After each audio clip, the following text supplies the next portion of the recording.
کہ تو لوح قلم تک پہنچا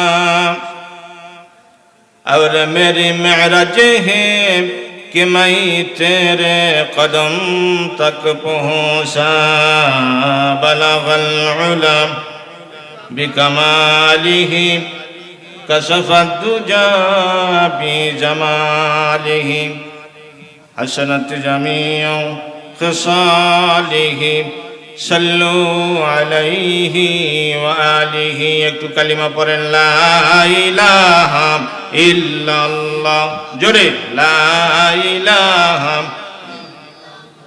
তাকাবে কিছুই করতে হবে না। আমার নবীজি বলেন সাহাবায়ে কেরাম শোনো, তিনটা জিনিসের দিকে শুধু তাকাবা, তোমার আমলনামায় ফেরেশতা নেকি লিখতেই থাকবে। সুবহানাল্লাহ বলেন।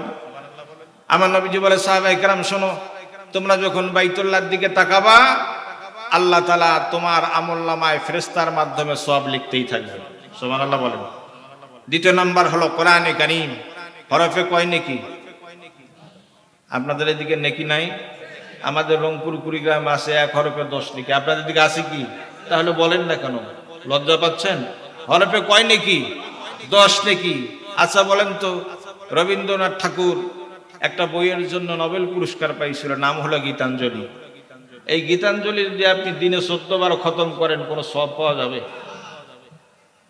পৃথিবীতে যত বড় বড় দার্শনিক বৈজ্ঞানিক আছে এনাদের বই পুস্তকগুলো যদি আপনি এপার থেকে ওপার শেষ করেন কোনো সওয়াব আমলনামায় আছে? আল্লাহ রাসূল বলেন সাহাবায়ে কেরাম শোনো, কোরআনে কারীম পড়া লাগবে না, শুধু তাকাবা, এক হরফে তোমার 10 নেকি আল্লাহ তাআলা আমলনামায় লিখে দিবে। সুবহানাল্লাহ বলেন। সাহাবায়ে কেরাম শোনো, 3 নাম্বার জানো কি কোনটার দিকে তাকাইলে আমলনামায় সওয়াব যোগ হয়? সাহাবায়ে কেরাম বলেন আল্লাহ এবং আল্লাহ রাসূল ভালো জানেন। আমার নবীজি বললেন শোনো, শ্রদ্ধা আর ভক্তি নিয়ে মাথা পাতার দিকে তাকাবা, মা বাপের দিকে তাকাবা, তোমার আমলনামায় ফেরেশতা সওয়াব লিখতেই থাকবে। সুবহানাল্লাহ বলেন। তাহলে এই কিতাবের দিকে তাকালে সওয়াব আছে কি নাই? শুনলে, মানলে, আমল করলে, জীবনে বাস্তবায়ন করলে সওয়াব আছে কি নাই? আমরা এমন একটা কিতাব শুনতে আসছি, পৃথিবীর মানুষেরা শান্তি চায়, মুক্তি চায়, নিরাপত্তা চায়, চাই কি চায় না? পৃথিবীতে বহু মনীষী, বহু দার্শনিক, বড় রাজনীতিবিদ সবাই মানুষকে শান্তি, মুক্তি আর নিরাপত্তা দিতে চায়, কিন্তু শেষ পর্যন্ত তারা নিজেরাই অবশিষ্ট থাকে না। মানুষকে শান্তি আর মুক্তি নিরাপত্তা দিবে কি? কথা বলেন ঠিক না বেঠিক? আমি আলোচনা শুরু করার আগে একটা দৃষ্টান্ত আপনাদেরকে দিতে চাই। দেখুন তো আপনাদের এলাকায় আপনাদের সাথে এরকম ঘটনা ঘটছে কিনা। ছোটবেলায় আমরা খেলা খেলতাম, মামাতো বোন, চাচাতো ভাই, ফুফাতো ভাই, খালাতো বোন সব মিলে কলার পাতা দিয়ে বাঁশের কঞ্চি কেটে একটা ঘর তৈরি করতাম। ঘর তৈরি করে রান্না বান্না করে এই খেলা হইতো। আপনাদের এদিকে কি হইতো? ছোটবেলা আমি খেলছিলাম, বাঁশের কঞ্চি দিয়ে কলার পাতা দিয়ে সুন্দর ঘর তৈরি করা হতো, আর খালাতো বোন, মামাতো বোন এনারা রান্না করত। ইটের খোয়া এগুলো হলো গোস্ত, ভুনা গোস্ত, বালু এগুলো হলো পোলাও, বালুতে একটু পানি দিয়ে এগুলো হলো ফিন্নি, তারপরে কলার গাছের ডান্ডা কাটিয়ে এগুলো বড় বড় মাছ, এগুলো করছেন কি করেন নাই ছোটবেলায়? রান্না বান্না যখন কমপ্লিট, একজন ডাক দিয়ে বলতেছে রান্না বান্না কমপ্লিট, সবাই খাইতে আসো। সবাই খাইতে বসলো। আমিও মনে করছি যে সত্যি সত্যি খাবার দিবে, আমিও যা লাইনে বসে পড়লাম। ইন্টারন্যাশনাল প্লেট, ইন্দোনেশিয়ার প্লেট, কাঁঠালের পাতা। কথা বলেন না, কথা বলেন না, কথা বলেন না কেন?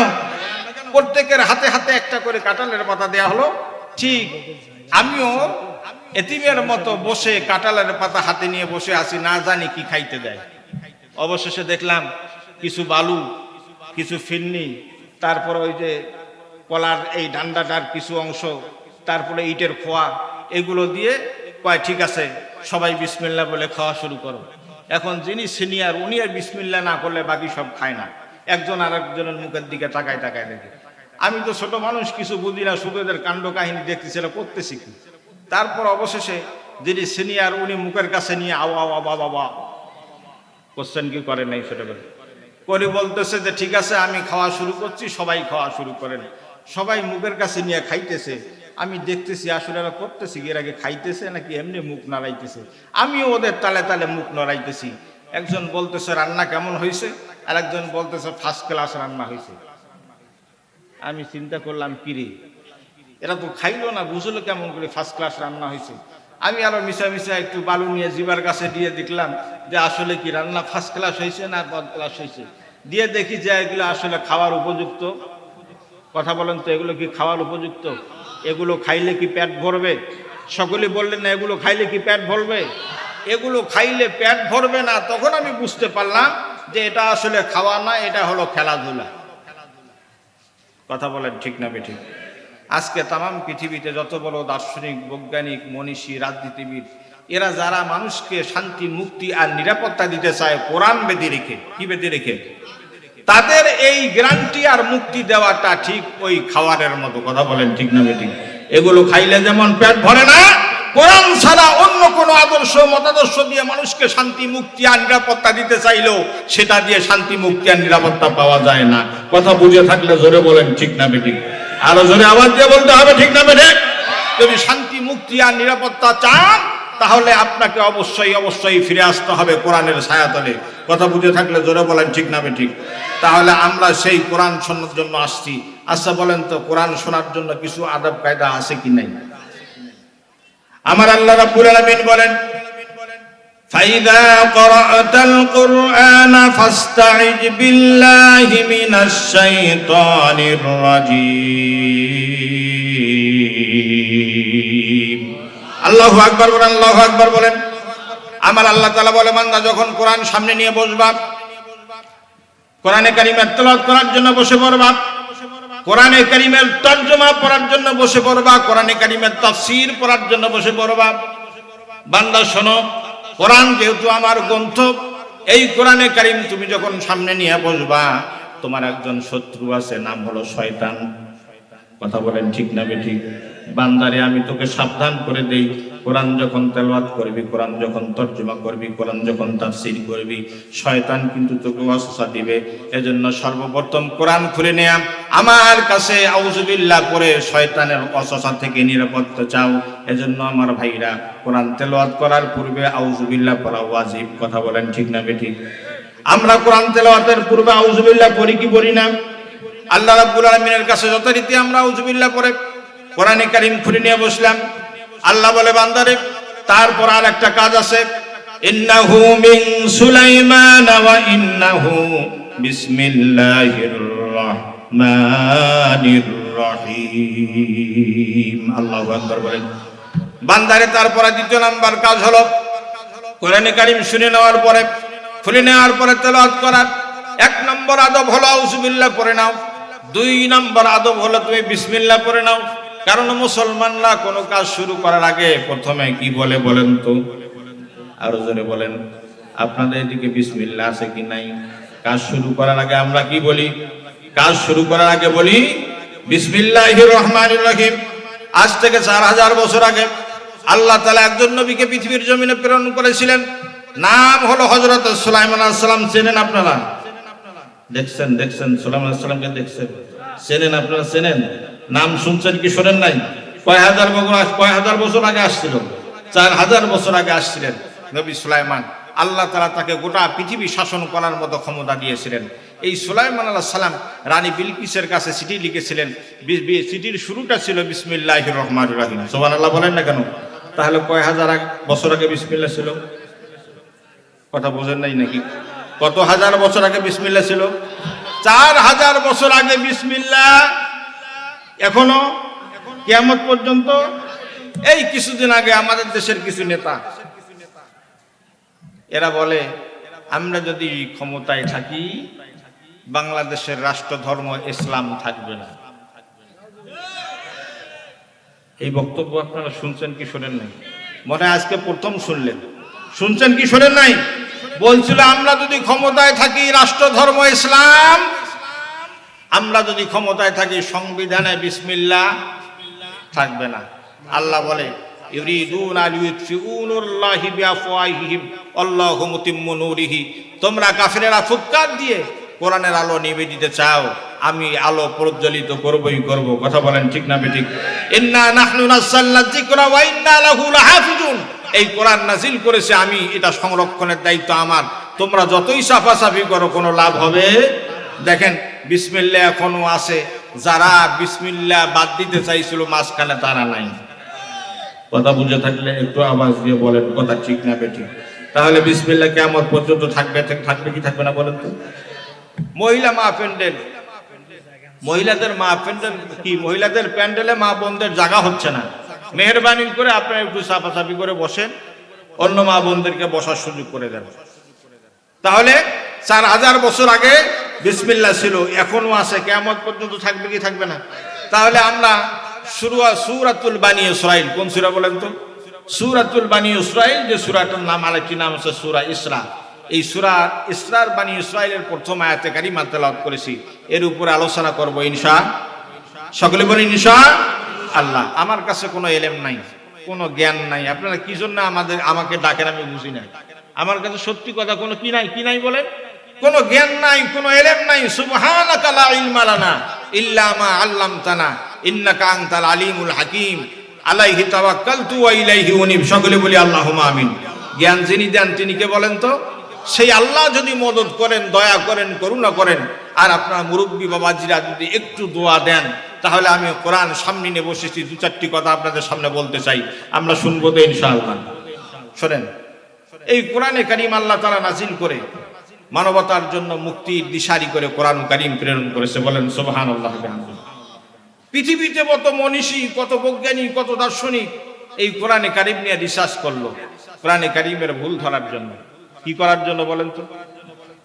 অবশেষে কোরআনে কারীমের ভুল না খুঁজে পেয়ে, নিজের জীবনের ভুল বুঝতে পেরে, সংশোধন হয়ে ইসলাম কবুল করে কোরআনের কাছে আত্মসমর্পণ করে মুসলমান হয়ে গেল। চিৎকার মেরে বলেন সুবহানাল্লাহ।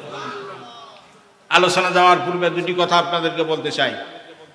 আমাদের একজন নবী ছিলেন হযরত ইউনূস আলাইহিস সালাম, নাম শুনছেন কি শুনেন নাই? মাছের পেটে কয়দিন ছিল? 40 দিন। কয়দিন বলেন? 40 দিন। ব্রিটেনের একজন জগৎ বিখ্যাত দার্শনিক, নাম হলো জেমস বার্টেন। কি নাম বলেন? জেমস বার্টেন। ইনি যখন ইউনূস নবীর ঘটনা শুনেছেন যে ইউনূস নবী 40 দিন মাছের পেটের ভিতরে ছিল, জীবিত ছিল, জেমস বার্টেন সাংবাদিক সম্মেলন করলেন। সাংবাদিককে ডাক দিয়ে বললেন, সাংবাদিকেরা শোনো, যুগে যুগে কালে কালে বহু মনীষীরা কোরআনে কারীমের ভুল ধরার চেষ্টা করেছে, পারে নাই, কিন্তু আমি জেমস বার্টেন, ব্রিটেনের দার্শনিক, আমি আজকে ওপেন চ্যালেঞ্জ দিলাম, কোরআনে কারীমের ভুল আছে, আমি এটা প্রমাণ করেই ছাড়বো। নাউজুবিল্লাহ বলেন, জোরে বলেন নাউজুবিল্লাহ। আল্লাহ রাব্বুল আলামিন বলেন আলিফ লাম মিম যালিকাল কিতাবু লা রাইবা ফীহি।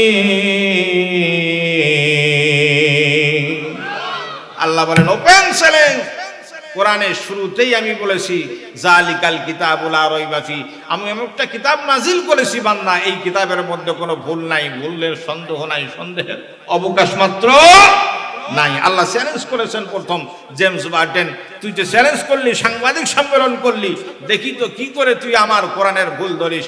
অমাকারু অমাকারাল্লাহ আল্লাহু খায়রুল মাকিরিন। আল্লাহ বলে ঠিক আছে, চেষ্টা চালায় যা, আমি আল্লাহ তো আছি, নাজিল করেছি আমি, সংরক্ষণের দায়িত্ব আমার। জেমস বার্টেন কোরআন রিসার্চ করা শুরু করলো, পড়াশোনা শুরু করলো, কোরআন আরবি পড়া শুনলো, তারপরে বাংলা ইংরেজি তর্জমা শিখলো। যারা কোরআন পড়তে জানে তাদের কাছে গিয়ে গিয়ে কোরআন পড়ে। কোরআন পড়তে পড়তে ইউনূস আলাইহিস সালামের ঘটনা যখন জেমস বার্টেন আবিষ্কার করলো, দেখলো ইউনূস নবী 40 দিন মাছের পেটের ভিতরে ছিল, পানির ভিতরে। আচ্ছা বলেন তো, পানির ভিতরে কি অক্সিজেন থাকে? একজন মানুষ সর্বোচ্চ 5 মিনিট অক্সিজেন ছাড়া থাকতে পারে। কয় মিনিট বলেন তো? 5 মিনিটের বেশি অক্সিজেন ছাড়া কোনো মানুষ থাকতে পারে না। জেমস বার্টেন এইটাকে পাথেয় মনে করে, পুঁজি মনে করে সে রিসার্চ করা শুরু করলো যে একটা মানুষ যেহেতু 5 মিনিটের বেশি অক্সিজেন ছাড়া থাকতে পারে না, ইউনূস নবী 40 দিন অক্সিজেন ছাড়া মাছের পেটের ভিতরে ছিল, এটা সম্ভব না। আচ্ছা বলেন তো, সম্ভব কি সম্ভব না? আল্লাযী খালাকাল মাউতা ওয়াল হায়াত, জীবন এবং মরণের মালিককে। সকলে বললেন না? একটু আওয়াজ দিয়ে বলেন, জীবন এবং মরণের মালিককে। জেমস বার্টেন কোরআনে কারীমের ভুল ধরার জন্য সে এবার বলল কোরআনে কারীমে ভুল আছে, সাংবাদিক সম্মেলন করলো। সাংবাদিক সম্মেলন করে জেমস বার্টেন জেমস বার্টেন বলল কোরআনে কারিমের ভুল আছে। কোন জায়গায় ভুল আছে? এই যে ইউনুস নবী 40 দিন মাছের পেটের ভিতরে ছিল, এই জায়গাটা মিথ্যা, কারণ অক্সিজেন ছাড়া মানুষ 5 মিনিটের বেশি বাঁচতে পারে না। জেমস বার্টেন বলল যে ইউনুস নবী কিভাবে 40 দিন মাছের পেটের ভিতরে ছিল, এইটা আমার বুঝে আসে না। রিসার্চ করতে করতে জেমস বার্টেন ক্লান্ত হয়ে গেল, একটু বিনোদনের দরকার। বন্ধুদেরকে ডাক দিয়ে বলল, বন্ধুরা চলো তো একটু সাগরে যাই মাছ শিকার করার জন্য। আল্লাহু আকবার বলেন, আরো জোরে বলেন আল্লাহু আকবার। বন্ধুরা চলো তো একটু নৌকা নিয়ে, স্পিড ব্রেকার নিয়ে সাগরে যাই মাছ শিকার করার জন্য। বন্ধুরা সহ জেমস বার্টেন সাগরে চলে গেল মাছ শিকার করার জন্য। বোর্ডের উপরে বসে হুইল বসি ফেলায় দিয়া জেমস বার্টেন বাম হাত দিয়ে চা খায় আর ডান হাত দিয়ে হুইল বসিয়ে ছিপ ধরে আসে। হঠাৎ করে একটা বড় মাছ এসে বসি ধরে এমন জোরে টান মারছে, জেমস বার্টেন পানির উপরে পড়ে গেছে। আল্লাহু আকবার, জোরে বলেন আল্লাহু আকবার। জেমস বার্টেন পানির উপরে পড়ে গেল। বন্ধুরা ডুবুরিকে ডাকলো, ফায়ার সার্ভিসের লোককে ডাকলো, যারা যারা সাঁতার জানে সবাইকে ডাকলো। জেমস বার্টেন পানির মধ্যে পড়ে গেছে। জেমস বার্টেনকে আর খুঁজে পাওয়া যাচ্ছে না। ব্রিটিশের সমস্ত টিভিগুলো লাইভ সম্প্রচার করা শুরু করলো, দার্শনিক জেমস বার্টেন সমুদ্রের মধ্যে পড়ে গেছে, তাকে আর পাওয়া যাচ্ছে না। এমনি করে একদিন অতিবাহিত হয়ে গেল, 2 দিন অতিবাহিত হয়ে গেল, 3 দিন, 4 দিন, 1 সপ্তাহ, 10 দিন, 1 মাস হয়ে গেল, জেমস বার্টেনের কোনো খবর। আল্লাহ বলে, ওয়ামাকারু ওয়ামাকারাল্লাহ আল্লাহু খায়রুল মাকিরিন। তোমরা তো জানো না আমি আল্লাহর কৌশল কি। জেমস বার্টেন 40 দিন পর কে বা কাহারা জেমস বার্টেনকে সমুদ্রের কিনারে অজ্ঞান অবস্থায় পাইল। আল্লাহু আকবার, আল্লাহু আকবার বলবেন না, আল্লাহু আকবার বলবেন না। কয়দিন পর? 40 দিন পর জেমস বার্টেনকে অজ্ঞান অবস্থায় সমুদ্রের কিনারে কে বা কাহারা পাইল। তারা নিয়ে এসে দ্রুত মেডিকেলে ভর্তি করাইলো। ভর্তি করার পরে তার বাড়ির লোকজনকে সংবাদ দিল জেমস বার্টেনকে পাওয়া গেছে। বাড়ির লোকজন আসলো। জেমস বার্টেনের যখন জ্ঞান ফিরেছে, জেমস বার্টেন তার স্ত্রী সন্তানদেরকে জিজ্ঞাসা করতেছে, আমি মেডিকেলে কোথায় আছি, মেডিকেলে কেন আছি, কতদিন থেকে আমি মেডিকেলে। জেমস বার্টেনের স্ত্রী বলে, দেখেন আপনি 40 দিন আগে মাছ শিকার করার জন্য সমুদ্রে গিয়েছিলেন, এটা কি মনে আছে? কয়, হ্যাঁ মনে আছে। ওই আপনি সমুদ্রের পানিতে পড়ে গিয়েছিলেন, 40 দিন পর্যন্ত আপনার কোনো খবর ছিল না। 40 দিন পরে কে বা কাহারা আপনাকে সমুদ্রে কিনারায় পেয়ে মেডিকেলে ভর্তি করাইছে। আল্লাহু আকবার বলেন। জেমস বার্টেন ডান দিকে একবার তাকায়, বাম দিকে একবার তাকায়, পিছনে একবার তাকায়, হুজুর খোঁজে। সুবহানাল্লাহ বলেন। কি খোঁজে? সকলেই বলেন না কি খোঁজে? জেমস বার্টেন হুজুর খোঁজে। আমাদের দেশেও কিছুদিন আগে কিছু লোক হুজুর খুঁজছিল, কয় ধর হুজুর ধর, সকাল বিকাল নাস্তা কর। আরে কথা বলে না মুসলমান, কথা বলেন না কেন? কয় ধর হুজুর ধর, সকাল বিকাল নাস্তা কর। আমি চিন্তা করলাম, কিরে এই জঙ্গলি জানোয়ারগুলো লোকালয়ে আসলো কেমন করি? যারা হুজুর দিয়ে নাস্তা করতে চায় এরা মানুষ না জানোয়ার?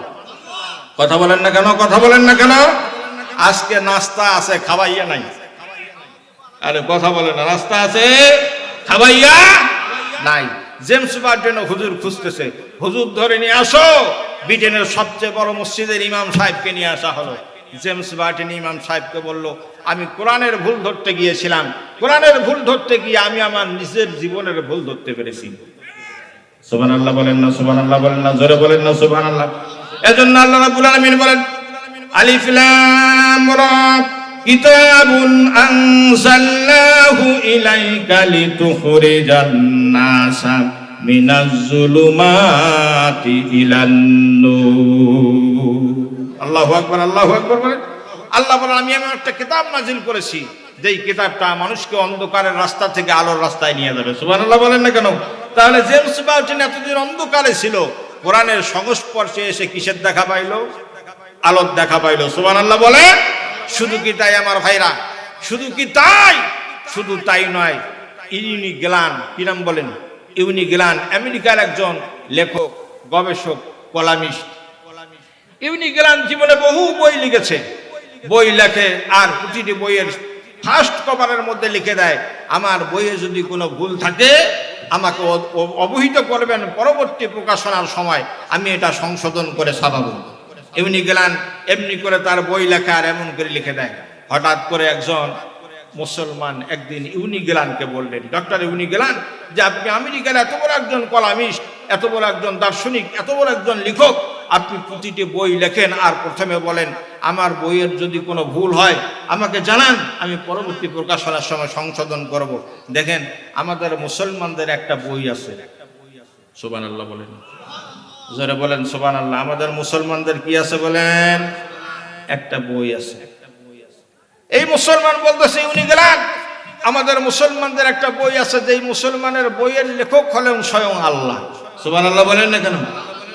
এই আল্লাহ তার বইটা লিখেছেন, সর্বপ্রথম বলে দিয়েছেন আমার বইয়ের ভিতরে কোনো ভুল। ইউনিগেলান এই কথা শোনার পরে তেলে বেগুনে জ্বরে উঠলো। পৃথিবীতে বড় দার্শনিক দেখেছি, লেখক দেখেছি, কলামিস্ট দেখেছি, বড় বড় সাহিত্যিক দেখেছি, কেউ কোনোদিন এই কথা বলার সাহস পায় নাই। আর মুসলমানদের আল্লাহ নাকি বলেছে এই বইয়ের ভিতরে কোনো ভুল নাই, কোনো সংশোধন নাই। ইউনিগেলান প্রিয়তমা স্ত্রীর কাছে কোরআনে কারিম নিয়ে গিয়ে প্রিয়তমা স্ত্রীর হাতে দিয়ে বলল, প্রিয়তমা স্ত্রী, একজন মুসলমান আজকে আমাকে এই বইটা দিয়েছে। ওরা বলছে ওদের আল্লাহ নাকি বইয়ের প্রথমেই চ্যালেঞ্জ করেছে এই বইয়ের মধ্যে কোনো ভুল নাই, ভুলের নাই, ভুলের কি সন্দেহ নাই, সন্দেহের অবকাশ মাত্র নাই। প্রিয়তমা স্ত্রী, এটা কিভাবে হতে পারে? এটা তো আমি বিশ্বাস করি না। স্বামী স্ত্রী দুজনেই লেখক, দুজনেই কলামিস্ট, দুজনেই কোরআনে কারিম নিয়ে বসতে কোরআনে কারিমের ভুল ধরার জন্য। আল্লাহু আকবার বলেন। কি ধরার জন্য? কি ধরার জন্য বলেন? ভুল ধরার জন্য, কোরআনে কারিমের ভুল ধরার জন্য বসতে স্বামী স্ত্রী বসে কোরআনে কারিমের একটা পৃষ্ঠা উল্টায় আর একটা পৃষ্ঠা উল্টায়, এমনি করে কোরআনে কারিম 10 বার, 15 বার, 12 বার, 14 বার, 20 বার খতম করলো, কোরআনে কারিমের কোনো ভুল ধরতে পারলো না। আল্লাহু আকবার বলেন, আল্লাহু আকবার বলেন। ইউনিগ্রান প্রিয়তমা স্ত্রীকে নিয়ে সেই যুক্তরাষ্ট্রে আমেরিকার বড় মসজিদের খতিব সাহেবের কাছে গেলেন, গিয়ে বলেন, হুজুর, আমি জীবনে বহু বই পড়েছি, আমি নিজে বহু বই লিখেছি, কিন্তু কোনোদিন এরকম একটি বই আমার চোখে পড়ে নাই যে বইয়ের লেখক বইয়ের প্রথমেই লিখেছেন এই বইয়ের মধ্যে কোনো ভুল নাই, সন্দেহ নাই, সন্দেহের অবকাশ মাত্র নাই। চিৎকার মেরে বলেন সুবহানাল্লাহ। ইউনিগেলান বলতেছে, হুজুর, আমরা জীবনে এতদিন ভুলের মধ্যে ছিলাম, কোরআনে কারিমের ভুল ধরতে গিয়ে নিজের জীবনের ভুল ধরতে পেলাম, এই কোরআনের সংস্পর্শে এসে আমরা নিজের জীবনের ভুল সংশোধন করতে চাই। চিৎকার মেরে বলেন সুবহানাল্লাহ। তাহলে লিতুখরিজান নাসা মিনাজ জুলুমাতি ইলান নূর, আল্লাহ বলে এই কোরআনের কাজ হলো মানুষকে অন্ধকার রাস্তা থেকে টেনে টেনে হিচড়ে নিয়ে এসে আলোর পথে তাদেরকে উঠাই দিবে। চিৎকার মেরে বলেন সুবহানাল্লাহ। আমার ভাইরা, সেই কোরআন আমাদের পড়ার দরকার আছে কি নাই? তেলাওয়াত করার দরকার আছে কি নাই? বোঝার দরকার আছে কি নাই? আমল করার দরকার আছে কি নাই?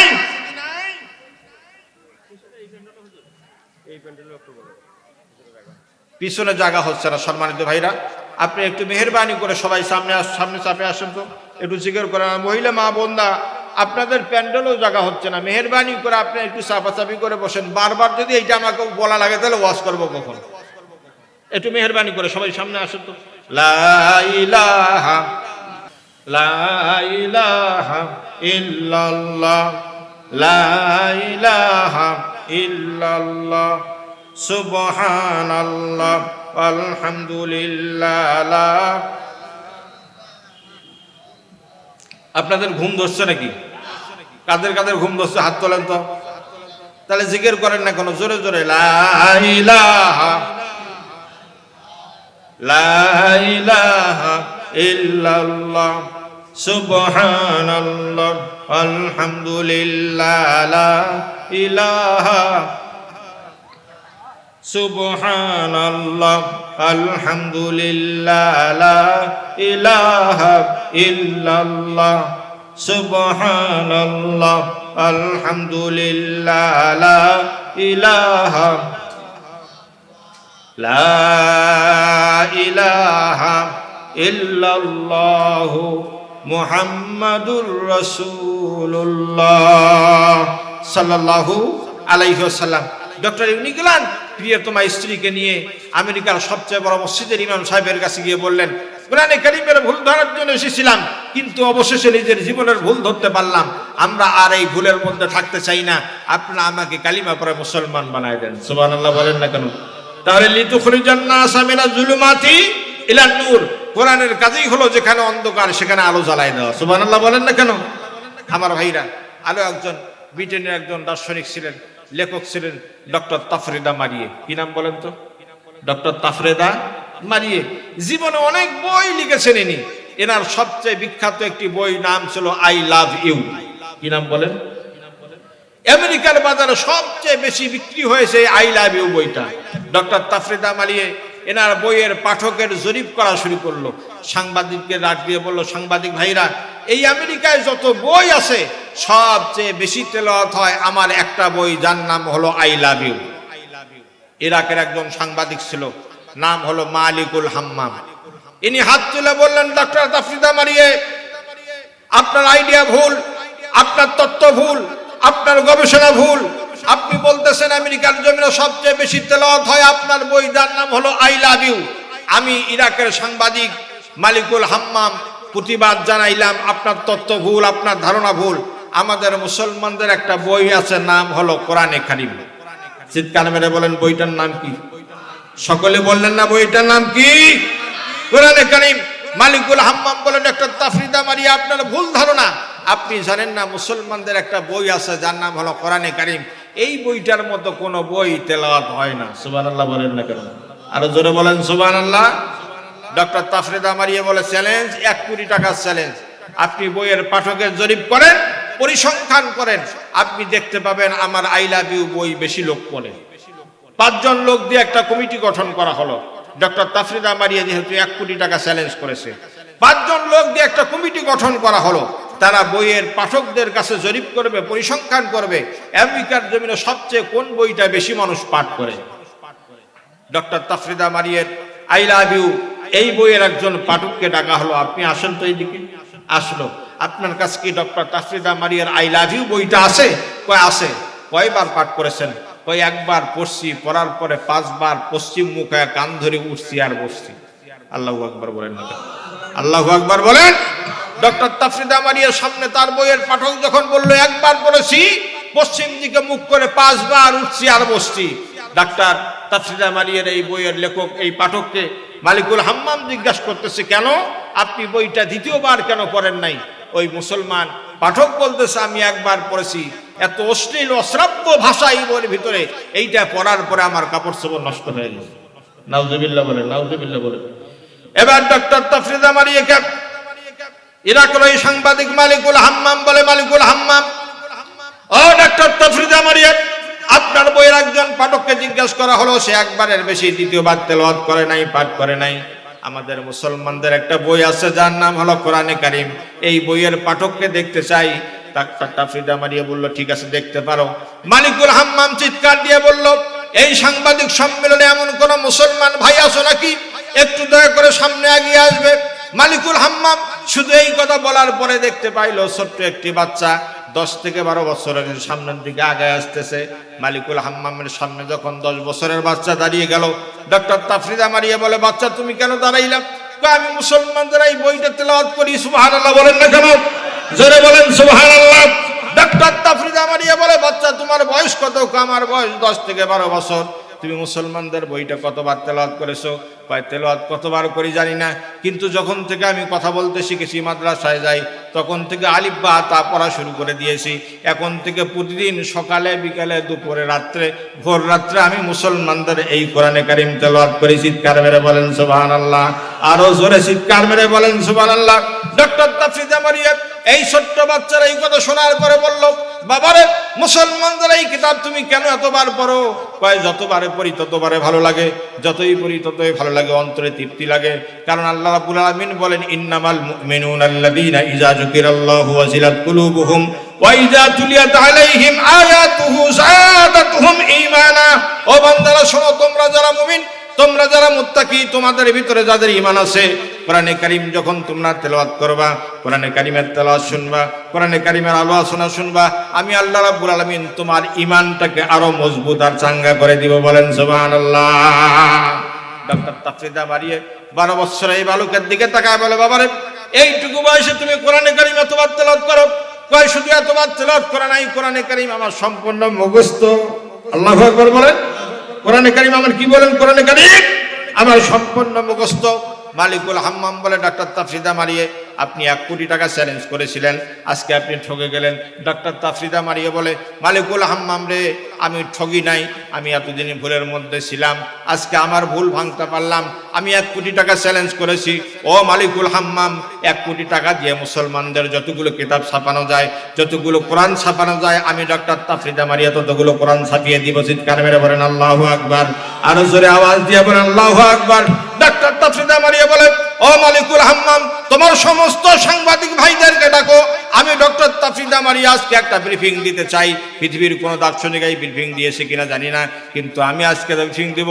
মালিকুল হাম্মাম সমস্ত সাংবাদিককে ডাকলো।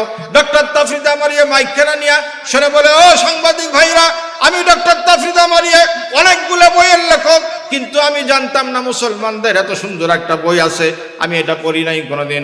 আমার নিজের জীবনের ভুল আমি বুঝতে পারলাম। আজকে আমি ইসলাম কবুল করে মুসলমান হয়ে গেলাম এবং মুসলমানদের কিতাব আমি তেলাওয়াত করা শুরু করে দিলাম। বলেন আল্লাহু আকবার।